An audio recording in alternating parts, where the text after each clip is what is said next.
Good morning, good afternoon, good evening, everybody, whoever is joining us from all the parts of the world. Welcome to the second panel of Road to Survival Amidst the Crisis. We have with us Melissa Goldstein, Mike Zima, Mike Moll, and Gina Schreck with us. We'll start off with Melissa, who is the owner of One Touch Social, that helps small business owners guide their way through social media marketing. So welcome, Melissa. Thank you. Hello, everybody. Happy to be here. So I think we'll dive straight into the questions, and I'm going to start throw hard-hitting questions at you all now. The first question for Melissa is, have you identified a different target audience due to more businesses moving to digital platforms and to maintain business continuity? So for us, we haven't really identified a different target audience, but we are really been able to expand the audiences that we help. Our focus has always been helping small businesses grow. So although that involves a lot of different small businesses, not necessarily niche based. So we've been really focused on providing more support, more education on how to really grab hold of your marketing and what you should be focusing on during this crisis. That's great. My second question is, how has the crisis affected your current customer base? Has their behavior changed towards social media marketing, or is it still the same? So we've been lucky. A lot of our clients are weathering the storm pretty well. And they've been surprised with the numbers because our numbers have been even better amid the crisis. Hits to their websites have been up, impressions have been up. We've restructured some of our campaigns, and they're able to offer different services now according to their niche focus. So I think in general they're more surprised, and they're happy that they stuck with it. That's great. And so because you work with a lot of small businesses, as you mentioned, they've been hit the hardest because some of them are even close to shutting down. Yes. So what are some of the changes or strategic decisions that you've made for them to retain them as clients? So what we've done was we've offered different packages, scaled back some of the posts per week, and gave more of a focus on one or two really helpful content posts rather than 4 or 5. And instead of maybe 2 or 3 emails going out a month, we've scaled back to 1 email a month. So this way they can still stay in front of their audience. And they're not going dark. They're still staying top of mind, but they're able to do it on a much smaller budget. That's one great strategy. Mm-hmm. Thanks.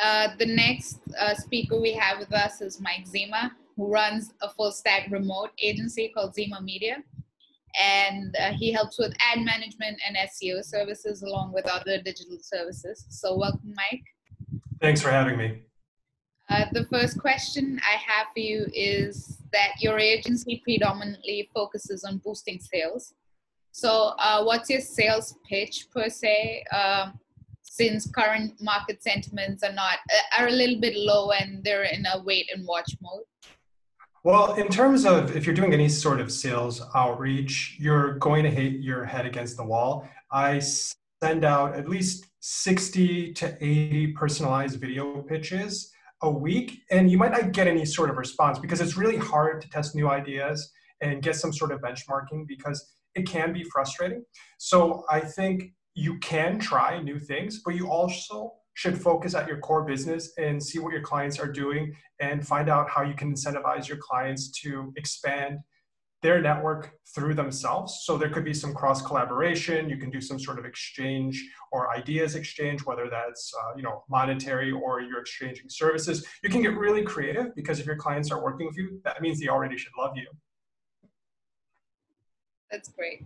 And do you think it's a good time to shift focus on top of the funnel leads rather than bottom or middle and retargeting the customers who sort of visited your website or interacted with your content and left, rather than pushing content for those bottom of the funnel or low-hanging fruits? Well, we're always top of funnel in everything we're doing and evaluating every step of the way, but the customer cares about the bottom of the journey.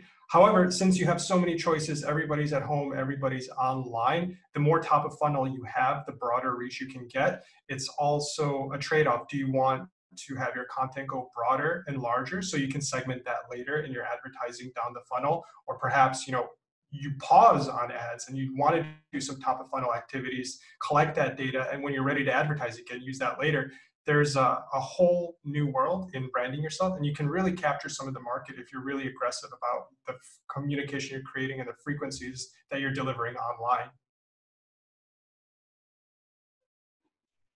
The next question I have is, there's a lot of volatility in the market and even in search volumes across any search engine, be it Google, Bing, or Yahoo. So how are you adapting to those to maintain the same results for your clients?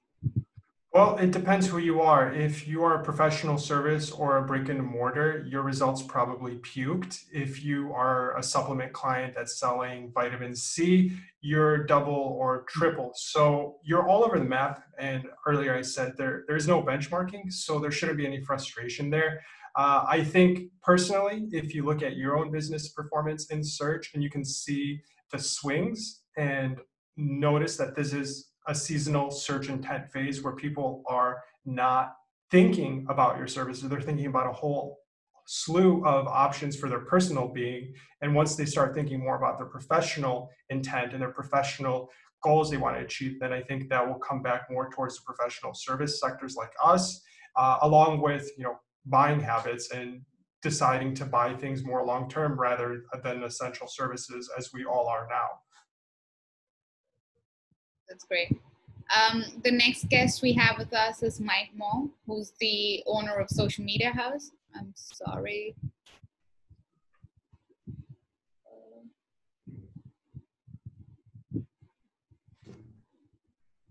Yep, so sorry.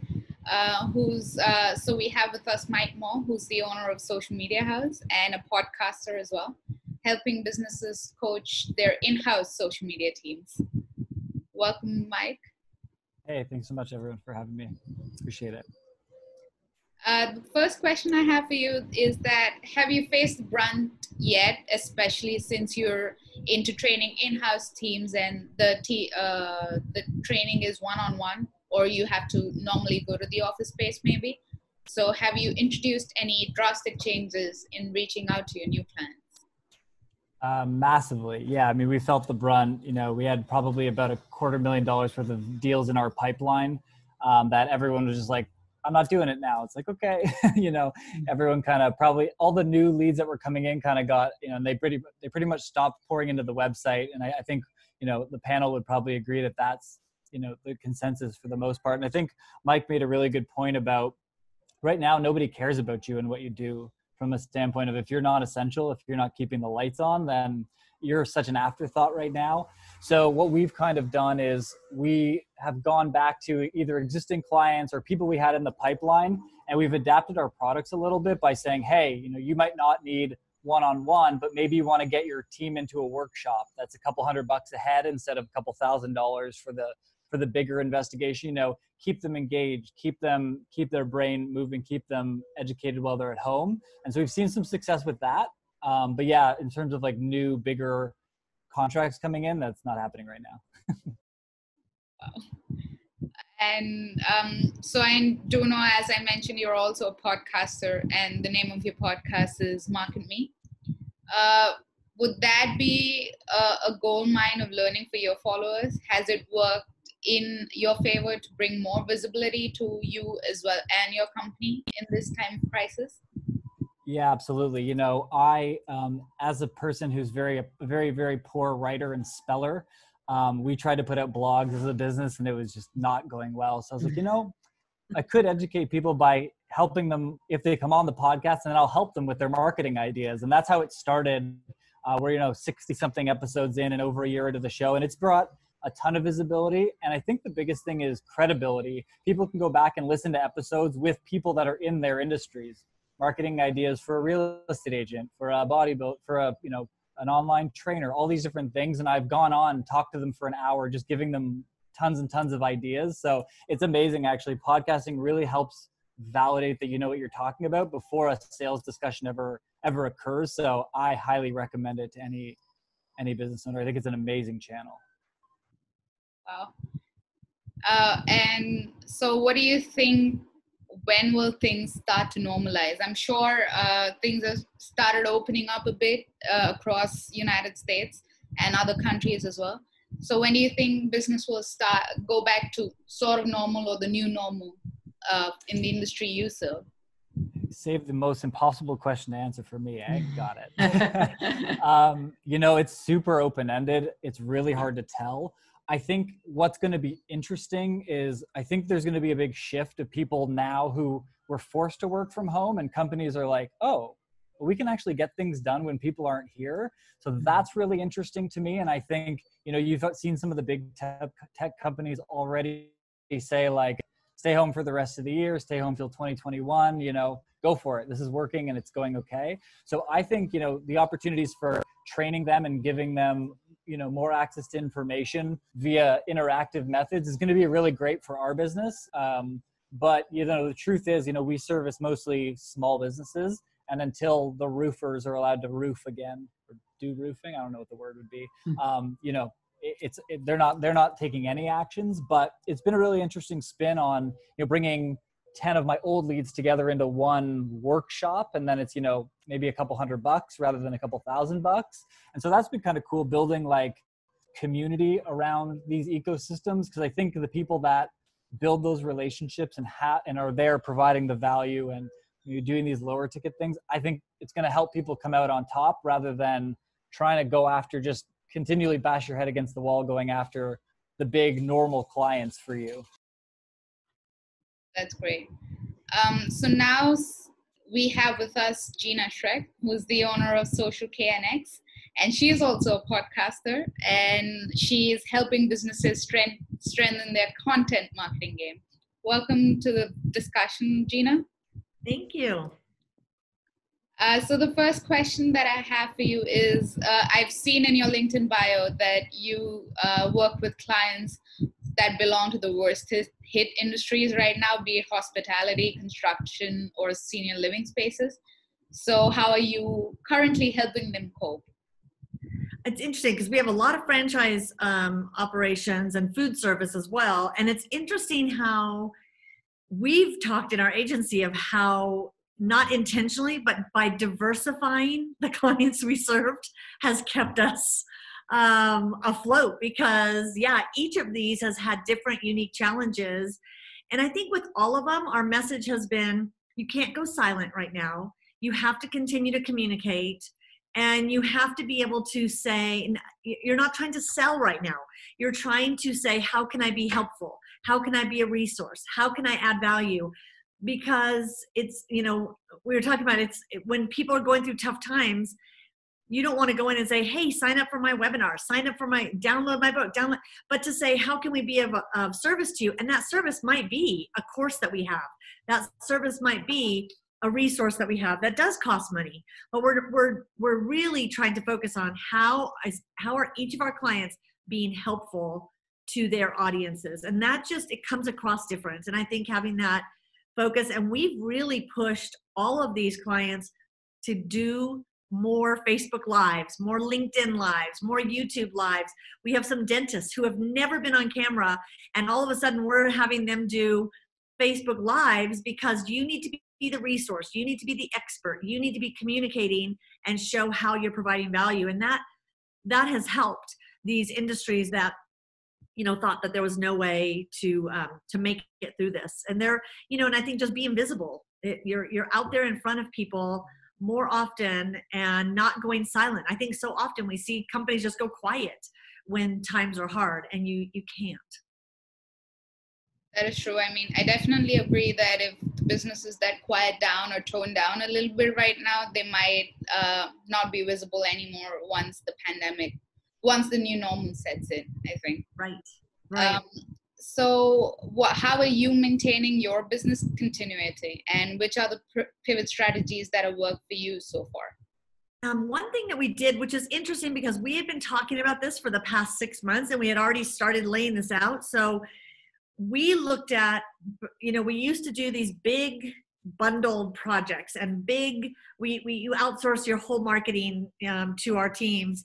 And now we've really done a lot of piecework. So even clients who had to scale back, which has been interesting to see, they want to scale back on what they're doing. And then they say, oh, and can you guys help me do a Facebook Live and edit that for me? Oh, and can you help me get a podcast going? So they first scale back and then they add on these pieces. And so we took all of our offerings and really broke them down into minutia. We just had a team meeting this morning and we broke it down into every single task that we do for clients and started looking at, could we just do that piece for a client that comes on and says, I don't have a big budget for me to outsource all my marketing, but I just need someone to help me edit videos. Yes, we can do that. Where in the past, we didn't do that. And so I think that has really helped us. And it's helped me look at, we actually brought on 3 more marketing specialists who do all these different pieces. We brought on a Google scientist, a data scientist, because we've had clients say, we just want this done on our site. So it has helped us look at our business differently, and it's not just all or nothing. So that's been, the irony is we have been coming into our office every day because we opened a co-working, I own a co-working space as well that we opened March 2nd. So it's been just like, wow, can we just throw everything in the pile together? But we have a handful of people, like 10 people that come into our office every day. And it's been interesting keeping that mental mindset of, business continuity has meant something different to us right now. And being able to mentally come in and focus on staying positive and focusing on our business really does make a difference. And I know that's harder when you're at home and you're suddenly working in a different environment and your team might not be used to working. I think in our industry, we're all used to working remote, but being in here, the irony is for 25 years, I've worked remote. And then for the last year, we've worked in a co-working space, and then we shut down the world. And so it's been interesting for us to look at things differently and keeping that continuity of business and looking at how do we deliver business in different ways. I think so many people try to deliver the same business, but now do it virtually. Instead, what if you changed everything? What if you changed everything about your business and delivered it in new ways and new outcomes, and suddenly people see a different value attached to it? Instead of, well, you used to do this in person, or you used to do this big package, now you're only doing part of it, so it should be a lower price. We're delivering something totally different, and the pricing ends up being better all the way around. Yeah. That's great. The other question I have is, you've been an influencer for a long time. How are you dealing with the crisis affecting your speaking and coaching engagements? Which I always laugh when people say, you've been an influencer. I'm like, not according to my family and my coworkers here. But it used to be impressive to my kids that I had a lot of followers on Twitter. Now that's just being an old lady.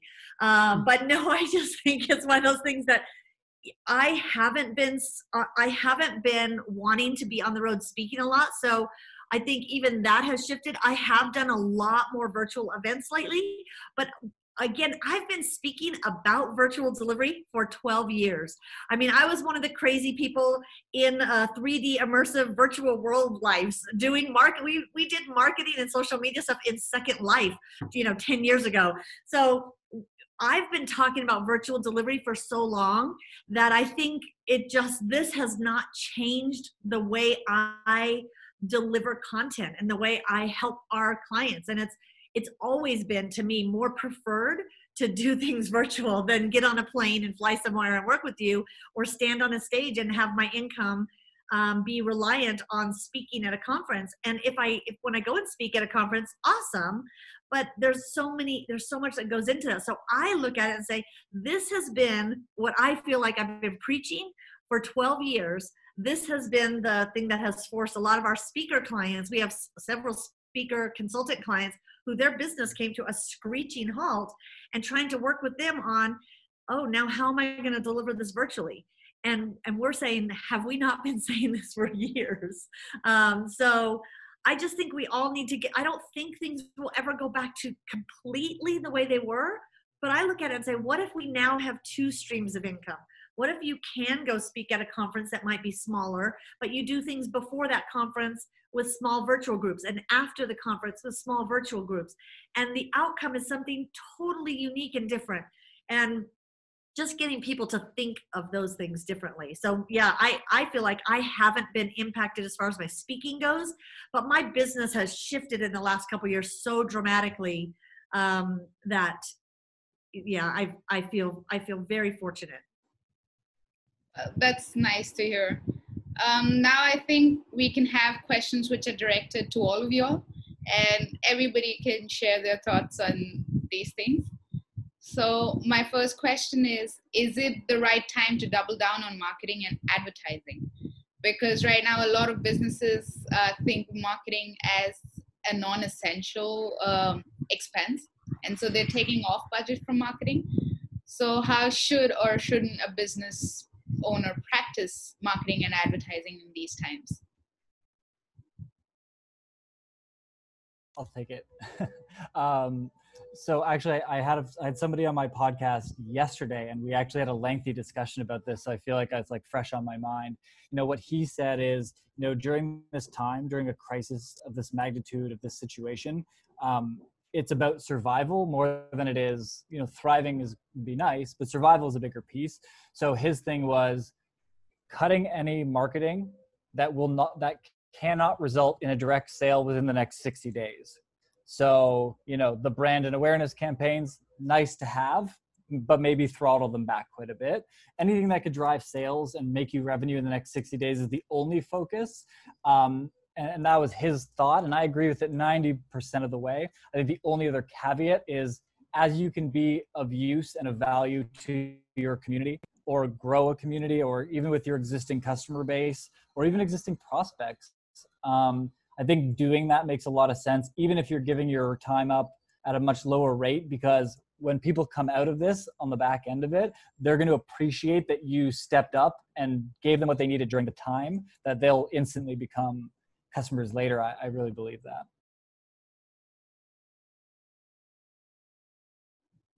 I'll add something. I feel like if you are cutting back your spending on marketing, increase your activity in marketing. Because, you know, if you have more time than money, you should be doing some things yourself. Until you have more money than time, then you outsource it. But right now there's no cost to you going live on Facebook and being the expert, helping people.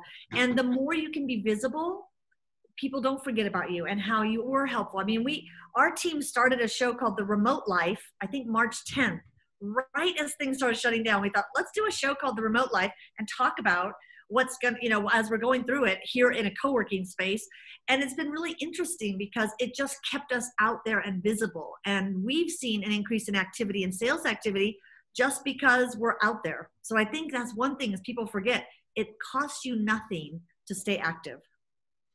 Yeah, and if I can chime in on what Gina said, I totally agree, Gina. And one of the things that we've been doing for the clients that have scaled back is giving them suggestions on what they can do easily and coaching them through it. So here's how to create a really great video if you're uncomfortable going live, you know, and so we've given them tips how to take really good images, you know, how to schedule posts if you really want to continue to do that. So yeah, they have more time now, a lot of them. So this is the perfect time to learn it and really help themselves. So I agree. So a final thought I just wanted to add here is, if you look at your competitors, it could be very daunting. No matter how large your business is, there's always going to be a bigger fish out there. And a lot of these firms are pulling their advertising budget. Just look at Airbnb. They just pulled 800 million out of ads. And I had a client, well, a prospect, ask me, how can I rent my Airbnb on the Black Sea in Romania now?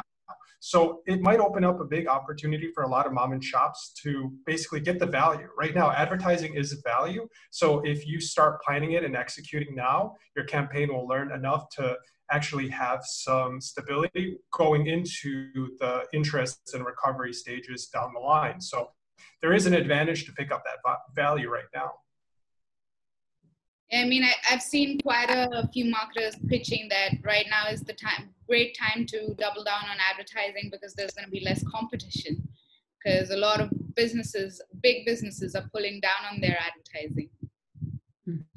The other question that I have is an expectation versus reality is, what did you expect your marketing to look like in 2020 before the pandemic? And how has it affected your marketing in reality right now? So it looked, oh, go ahead, sorry.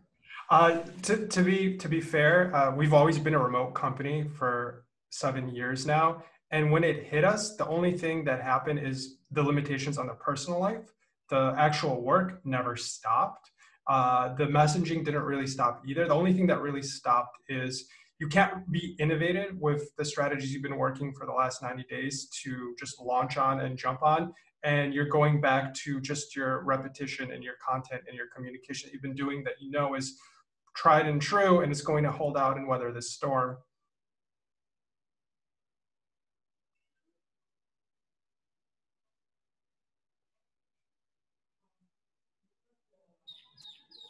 Yeah, I think, for us, my expectation was to double again in size. So, right, like really good course, a year of the podcast under our belt, really good awareness in the market. But, there is something like, it's weird to say, there is like something romantic about this time of like, now we got to like go back and like, we bring these creative solutions to companies to tell them like, evolve yourself and build better relationships with clients. We tell them to do all this stuff, but often we're not faced with this challenge to do the same thing. So I'm like, oh, well, now I got to do all the stuff I've been telling people to do and like figure it out. So, I mean, it's not good. I know there's a lot of like heartache and there's people losing their jobs, but like, I've actually really enjoyed the process of like reimagining what business could be and what people would pay for, and like really, just kind of making it and seeing what comes out of it. So I've had fun with it, despite the fact that we, took a massive financial hit. Yeah, I think that's the thing that we've said is our expectation versus reality. We expected that this would be the cruising part for our marketing business, that things we keep going as we were. And so, yeah, having to reinvent, it is exciting. And it's one of those things you always wish you had time to do. Every year you always say, oh, I wish I could just scrap the whole thing and start. What would I do different if I could start over? Well, we've all pretty much had that chance to have time to say, if I could start it over, what would I do differently? And I think we've incorporated some things that we've talked about for a long time, and we finally had the motive to make that happen. I think it has been a lot of going back to the table, going back to the drawing board, and everybody just sitting around and discussing what do they expect and what do they see could be the future for business for them. Right. Could you elaborate on a few factors that agencies should keep in mind while taking decisions in the current scenario?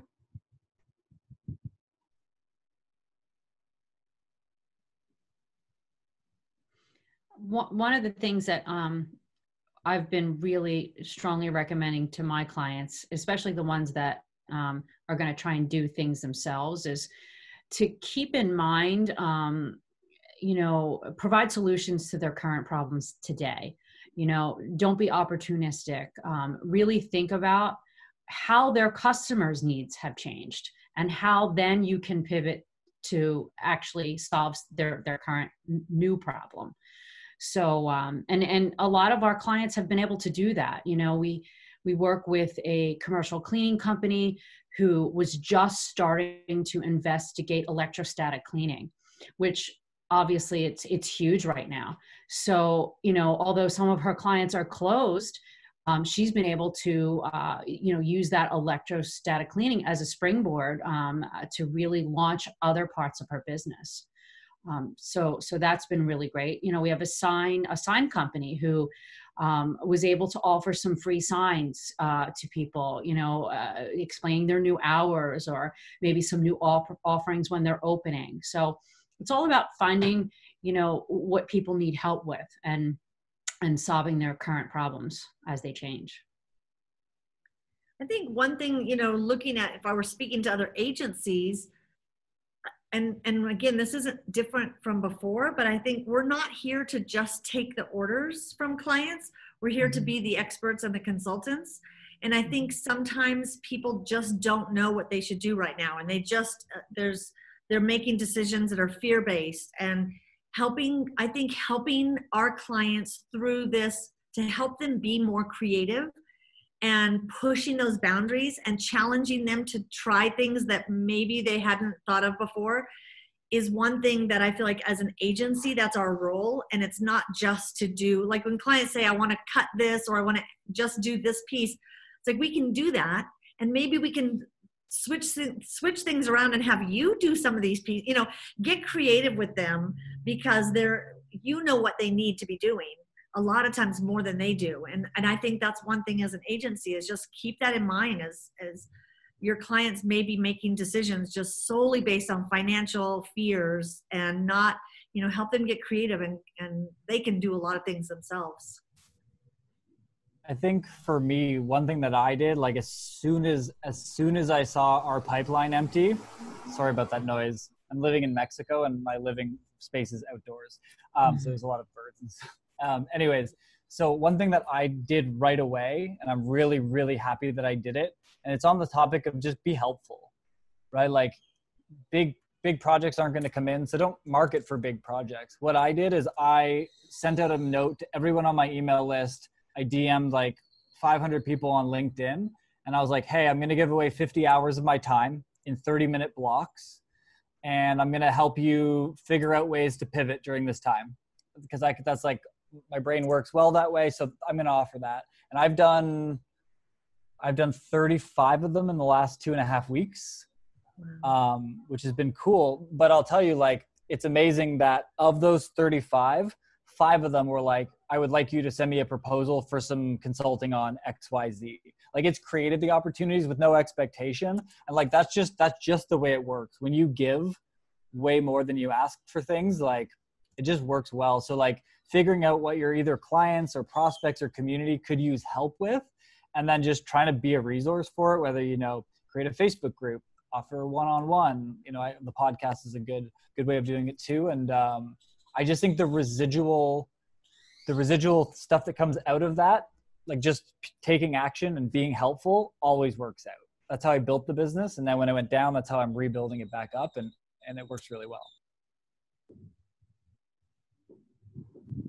Yeah, well, I think currently, like, if you have helpful content, or if you have certain scenarios where you're giving more than you're asking for, these are the things that people always keep in mind, and they would always turn back to you when things start turning good for them, because they know that, yeah, these are the people who helped me when I really needed the help, and now it's my time to make them rise and shine, sort of. So the next question I have is like a key strategy or messaging that one can easily fall back on to create more runway for their business in the current scenario.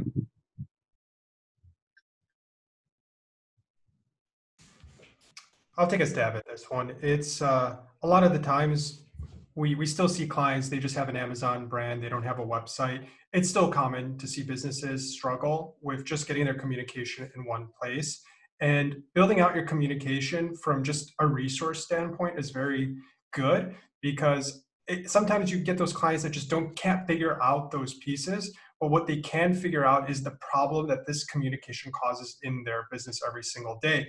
If you have clients or people coming into your business, asking you questions, and you find yourself repeating it, it's great to practice that little script in your little dog and pony show, but you do have to have some sort of content that gives you that layer.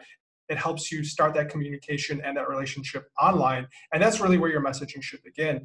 More than ever, your website is going to be your storefront, and customers are going to walk in. And if they don't like what they see, they're going to walk right out.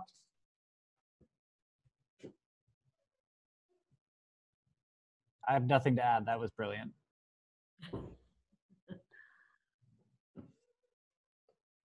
I think then we can, if everybody is done, then we can open the floor for AMA sessions. So from our participants, I think one of the questions that I saw was, one second. What if your main selling point is branding? So if somebody's business is all about brand awareness or building a personal brand, something like that, how do one pivot that right now? And Michael and I kind of jumped the gun. We were chatting with him live while the other conversations were happening. And I'll just say it out loud for the benefit of the audience. I think breaking down what you do into smaller pieces. I think it was Melissa was saying that, where you're like, let's create microtransactions. People might not need the whole thing right now. Maybe they just need guidance on this or a piece of that. And you can sell your time or your strategy at a bit of a premium in place of getting big contracts right now, and just kind of use that as a good method to get through.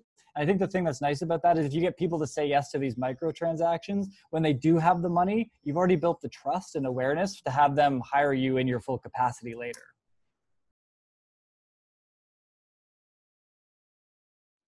I think one question that I have for you specifically, Mike Zima, is right now, because even Google came out with a major core update in May itself, and there's already been search volumes and traffic going haywire, and we don't have historic data, which is so important right now to take any form of decision when it comes to traffic or ad spend. So how does a business deal with that, or how does one become more intuitive in taking decisions? Well, don't chase shadows in marketing. I think this is where a lot of customers will get lost and have a bad experience with marketing. It's very simple. It's either you're creating communication or you're marketing communication, or you're doing both of them at the same time. So you have to understand, do you have a budget for which one and in what order? And that order is different for every business, because some businesses might succeed on brand communication right off the bat. They'll start an Instagram account and grow to 100,000 followers, and they don't need anything. They can just do it themselves. And then you have businesses that are going to struggle just to get an ads campaign up, to get their phone calling. And those don't always map, because the starting point isn't going to be A through Z. You're going to start on G, and you have to go back and forward. And coming up with your right marketing mix is what you should focus on right now.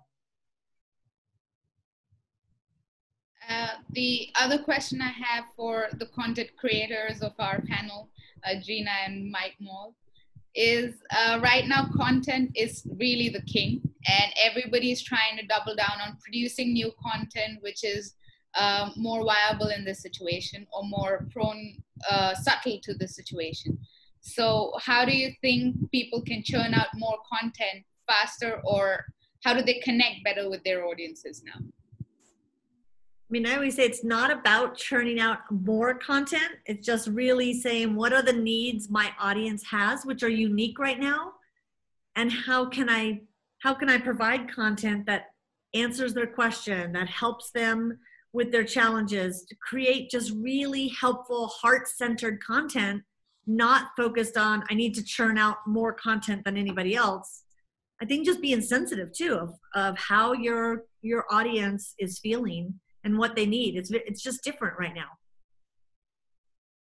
Yeah, I think for me, what I've leaned into is even the people I'm having on my podcast, even the people that I go on LinkedIn Live with, I'm thinking about my audience and saying, okay, people that run events, people that offer this and that services, and they're not able to do it like normal. So I've been interviewing, and I think conversational interviews are a really good method of communication because it's like more natural. It's not really produced. It's easy to do. You just jump on Zoom and hit record, which is nice. But like, what do they need to know? So I've been talking to other experts about, hey, how do you market an online summit? How do you, if you're going to take your conference online, like what are the best practices? How do you market it? How do you get more people? And then when they're there, I had a guy last week, we were talking about, how do you make them feel like this is still one-on-one and for them when it's digital? Like, what are the touch points that you take action on so that someone feels like it's not just, we're just joining something and we're not like a face in the crowd. Like, how do I make it feel personal, even though it's like super disconnected when it's digital? So I've been having those conversations and letting that information filter down to the people that may find value from it. So that's how I'm doing it right now. Yeah, and one of the things that we did, we were noticing that there were so many businesses, software companies, educational institutions offering free resources. So we put together a small business kit. We were getting inundated with all of these emails, and I thought, wow, there's so much great information here. Why don't we put it all together with all the links? And then make a downloadable PDF for small businesses. So we did that, and we sent it to all of our small businesses, via email, and made it available on our website. So it runs the gamut of small business funding, software, digital marketing courses. So it was just a way that we could really help small businesses, with some free information and free resources. Yeah, so that was going to be my next question to you, Melissa, that a lot of small businesses and businesses in general are now pivoting to either free resources or they're giving free giveaways or something like that. So the messaging sort of is, we are in this together, or we are there for you, or here's a free thing that you can remember us by, or something of that sort. So there is a lot of noise around these terms or this messaging. So how does a business who's just still trying to leave a mark on their social media rise out of that noise? Mm-hmm. And again, it's by providing something of value, something that they could create for something low cost, even if it's just a message of hope or opportunity, or we're here to support you, or anything that they can really give, even free consultations, or to support them when we are all back to work, or when business gets back to normal. I think those are all great ways. Articles, blog posts are a great way too, offering free information in their niche. So. I love that. I mean, that Mike said earlier about on a podcast, it's very conversational. I feel like right now is the time that we can have we always want to have real conversations with our audiences, but I feel like right now, having those real conversations your focus is building relationships. So they're free resources, but you're building relationships with people. And it's kind of like everybody came together in a big area and we're all hurting. We're all going through the similar thing together. How do we build relationships right now? And I think focusing our free content on, is it really being helpful? Is my focus being helpful on building relationships? And if it is, you're going to come out as a winner. I mean, you're going to come out ahead. It's people who haven't kind of stripped that away and they're just focused on marketing, selling, or they've gone silent. They're going to have a lot of catching up to do. That's true. I mean, I think right now the importance of building relationships or having that person connect is being missed out now more than ever before, because we are all socially distant and we're not even we cannot even meet our parents or our relatives or our friends, for that matter of fact. So I think if you start building that conversation, if you can just start the conversation with somebody and take it to another level, then I think it's a win-win situation for everybody.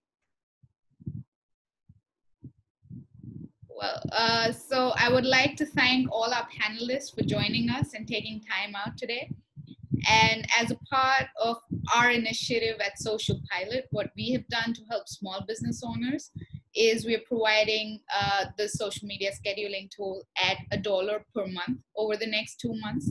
So whoever needs it in these testing times can go to the website and check the details on www.socialpilot.co/we want to help, and they can get all the details over there. Thank you so much, Mike, Michael, Gina, Melissa, for joining us. And I hope you have a great day ahead. Thanks for having me. you. Thank you. Yeah, it was great. Thank you. Thanks. Bye-bye. Bye-bye.